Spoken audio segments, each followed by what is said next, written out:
So, as has been well established by now, Undertale is my favorite game. But it occurred to me that I've never really explained why that is. I mean, keep in mind that Portal 2 was my previous number 1, and to bump that down to number 2 took serious effort. Well, pretty much everything about the game blows me out of the water, unhelpful a statement as that may be, but a ton of other people have already covered what makes Undertale great, and I generally agree with them. What I want to do, though, is talk about the one scene that pushed the game over the top for me, that I have yet to see anyone else cover. The single line of dialogue that propelled Undertale from a really fucking good game to my all-time favorite game. It was when a skeleton made me cry. But before we get into all of that, we have some other things I need to cover first to give you proper context. First of all, I feel we need to address that a video game had never made me cry before or since Undertale. And that's kinda weird, because I've cried at tons of other media in the past. I mean, I can actually list them all, it won't take very long. It's mostly anime, just because that's the vast majority of the non-video game media that I consume. I cried once watching Steins Gate, once watching Madoka Magica, twice watching K-On!, and finally, the knockout champion in this category by a country mile, I cried on 6 separate occasions reading Sora no Tashimono, most of which involved chaos. More on that starting next month. Me being reduced to tears by something is a pretty rare event as things go, and so I do tend to remember the occasions well. But it's not like crying is some taboo thing that I've never done before. It's just that it had never happened with a video game. And why is that? Well, there are a couple of potential reasons. First of all, the commonality between all of those anime that I just mentioned is they all manage to make me connect with their characters on a deep emotional level, and to do that, you need exceptionally good writing, which, unfortunately, probably disqualifies like 95% of all games ever made ever. Now, that's not to say that video games have worse writing than anything else by default, although it is certainly less of a priority when making a video game. Developers focus on gameplay most of the time because a game with good gameplay and a shitty story can still be fun, but a game with shitty gameplay and a good story will almost certainly suck, because if playing the game isn't any fun, then you'll never get to the good story part. So you can see why developers might not prioritize having amazing writing above all else. That said, a lot of games have pretensions to making you cry, or at least forming an emotional connection of some sort, and usually opt to take the laziest possible route to achieving that goal, i.e. killing something cute. Killing cute things to gain cheap emotional bonus points is used a lot in video games, because it's the fastest way by far to get you to care about something. After all, cute is good, and death is bad, and cute plus death equals bad, and bad things are bad. And it happens so often that it's practically a bad joke at this point. When the trailer for The Last Guardian came out, a game about bonding with a giant dog thing, everyone who looked at the game thought, "Aw man, they're gonna kill it, aren't they?" And as I was playing through it, I kept thinking the only possible way the ending could surprise me is if they didn't kill it. And I don't want to spoil whether he dies in the end or not, but regardless, doesn't it say something about how much of a cliche it is at this point, that upon seeing anything cute, we instantly assume it's headed for the axe? And whether or not Trico dies and stays dead at the end, my goodwill had already been drained long before then, because there were 2 or 3 different fake-out death scenes for both the boy and the dog, which are just infinitely worse.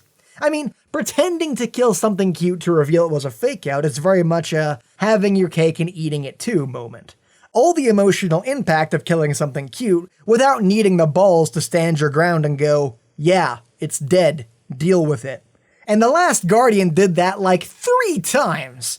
But despite having plenty of cute dogs in the cast to kill, Undertale made me sad for a frickin' skeleton. So Undertale actually made me cry 2 times, and I'm not saying that in a boastful way like, I've never cried in a video game before, and Undertale made me do it twice. Truly, it is the best game ever made ever. No. The 2 different things happened like a minute apart, so emotions were already riding high by the time the second one hit, which probably helped it achieve the desired effect. The second one is a lot more universal from my experience, though. As in, if you cried while playing Undertale, it was probably at that part. It is, of course, during the final battle with Asriel, where he pours his soul out to you and shoots the beam while yelling, "Just let me win." The part that got me was watching the health meter slowly go down to 1, and then for the first time in the game, go down to 0.1, and then 0.0001. You know how critics say that Undertale does a fantastic job translating its abstract battle system into something much more impressive in your mind? Well, this is the perfect example of that. I mean, technically, it's just a number going down, and defying the predetermined rules of the game. But when you picture the battle in your mind's eye, you see a desperate Frisk struggling to hold on with all his might against impossible odds, just to save Asriel's soul at all costs. And so long as you're invested in Asriel's story by that point, and you probably are, that moment is likely to hit home big time. But I've spent enough time dawdling around the point. Let's get to my favorite part of the game. It's just before the part we just talked about, so let me set the scene. You've just completed all the necessary requirements for the true ending, and arrived to fight Asgore.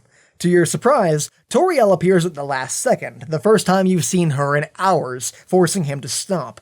Then, one by one, all the friends you've made come in with a similar goal, and end up talking to each other. All differences set aside, it looks like a happy ending. And then Papyrus mentions a flower. Flowey appears and captures everyone, but they aren't taking that lying down. Flowey tries to kill you, but all your friends protect you with their magic. And not just the main cast, but all the monsters you've spared show up to help, showing just how much they all care about you. But that doesn't matter, because Flowey uses their souls to become Asriel. You try and fight him, but it's all that you can do just to survive against his onslaught of attacks. And all the while, he's telling you how hopeless it all is. There's not even a point in trying, but you persist on anyway, out of sheer determination.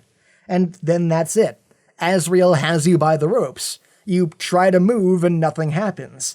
You try to reach your save file and nothing happens. But with what little power you have left, maybe you can save something else. Fuck yes! The song that plays in the beginning of the Asriel fight is called Hopes and Dreams, and that track that just kicked in is called Save the World, which, if you read it together, says, Hopes and Dreams, Save the World, which is a really fucking nice touch, by the way.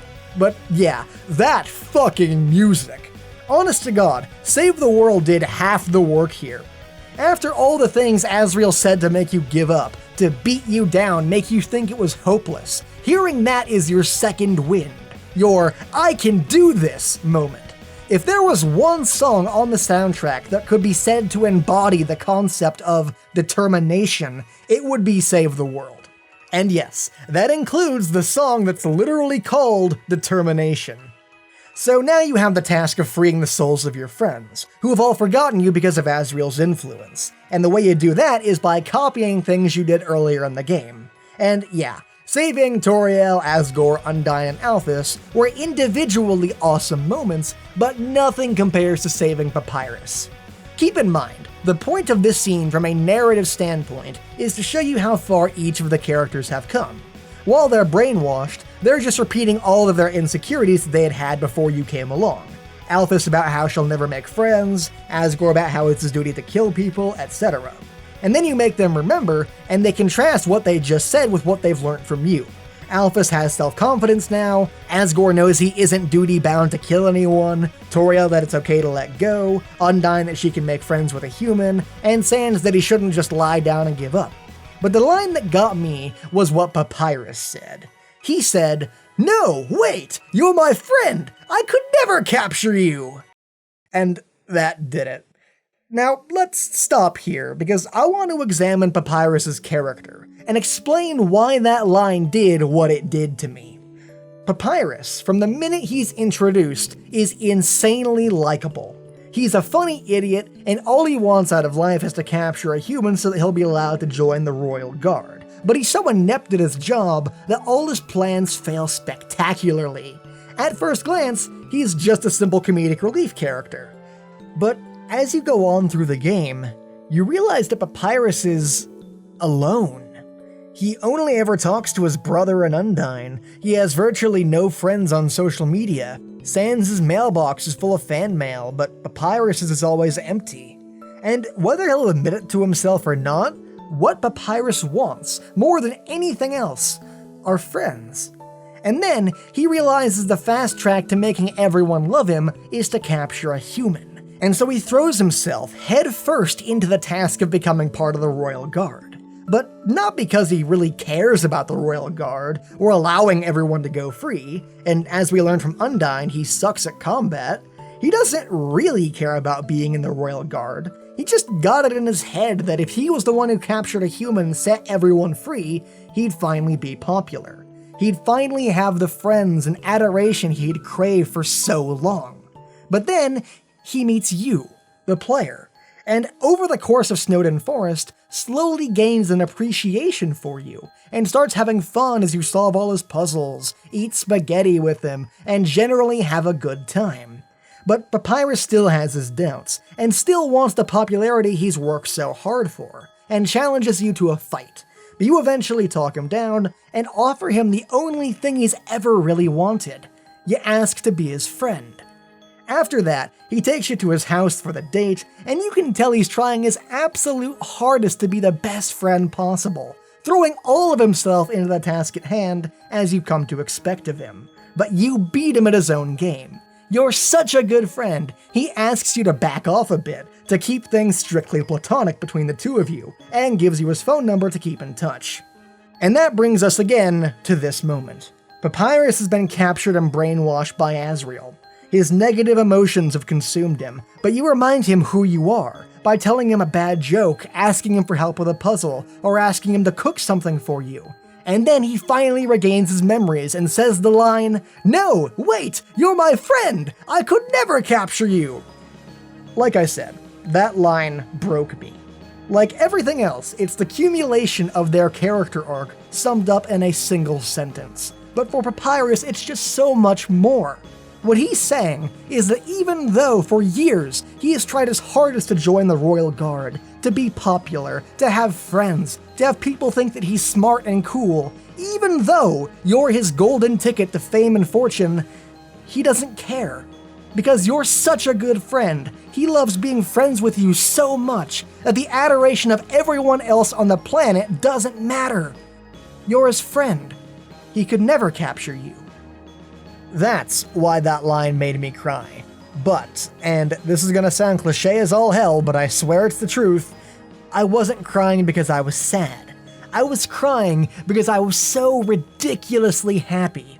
And I'd always heard that was a thing that could happen, crying tears of joy, but it had never happened to me. All those things I mentioned that were able to make me cry previously had all been because they'd successfully made me sad. But Undertale went to the exact opposite end of the spectrum and made me so happy that I just couldn't contain it anymore. Seconds after reading that sentence was when I knew that Undertale was my favorite game of all time. And they didn't accomplish that by just killing off something cute. As I said earlier, it takes phenomenal writing to make me cry because I'm sad. But it takes godlike writing to make me cry tears of joy because the silly cartoon skeleton wants to be my friend.